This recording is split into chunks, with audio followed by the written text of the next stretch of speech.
chaos, chaotic. That was the word we heard last week. Is the expected migrant surge at the border actually happening now? It's been 4 days since the end of the COVID-era policy known as Title 42 happened, and now Homeland Security Secretary Alejandro Mayorkas says that border crossings are actually down 50% since the policy expired.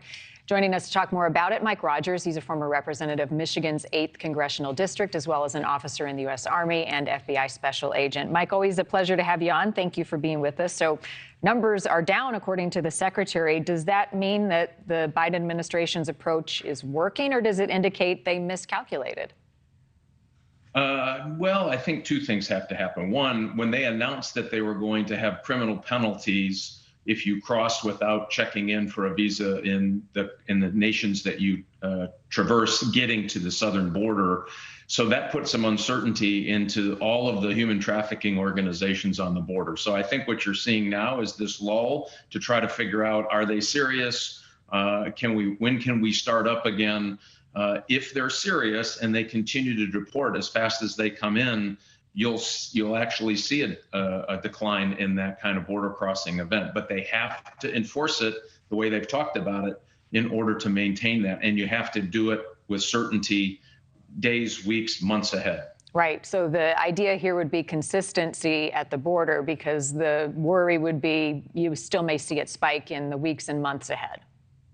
Exactly. And they're going to, the bad guys who are smuggling these people across and taking a lot of money. This is a huge money-making operation for the cartels and the mafia families in the northern Mexican border.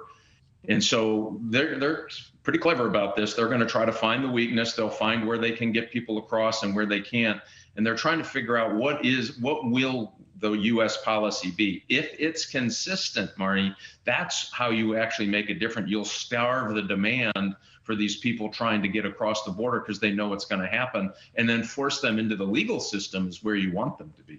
I want to talk to you a little bit about the GOP's plan in the House. They did pass a proposal on Friday. It's unlikely to go anywhere with a Democratic-controlled Senate, but they had a number of different strategies in that plan, adding more border agents, also construction of the wall to continue. Anything in those strategies that you think is a workable solution that could get bipartisan support? Yeah, I think, listen, no great nation can be a great nation if you can't control the people and things coming into your country. And so securing that southern border becomes really important. So combination of technology and more people along the border, I think, is and can be a bipartisan part of that bill that people adopt and do it quickly. There was a case where the Customs and Border Patrol folks went to Greece, and in 18 months, secured their border from the Turks who were dumping prisoners inside of Greece in 18 months. So they know how to do it, and it included all of the things, and much was in that bill: technology, people, marshaling resources where you need them, not where you don't. So I think those parts of that bill can and should be implemented. And then you have to do a whole bunch more. You have to figure out, listen, for those people coming across the border who are looking for better economics for their family, well, guess what? We have agricultural work, hospitality work, and construction work.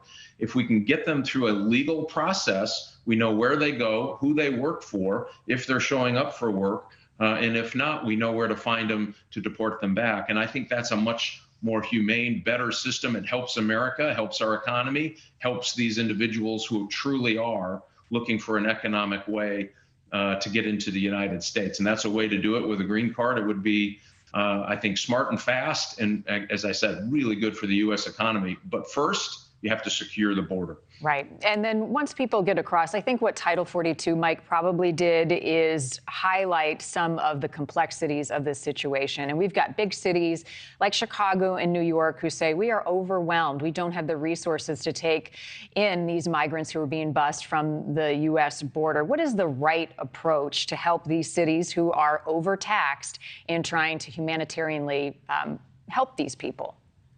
The right thing to do is secure the border. And so this is where this may have driven the best, I hate to say it because it was an awful way to do it, using human beings that way.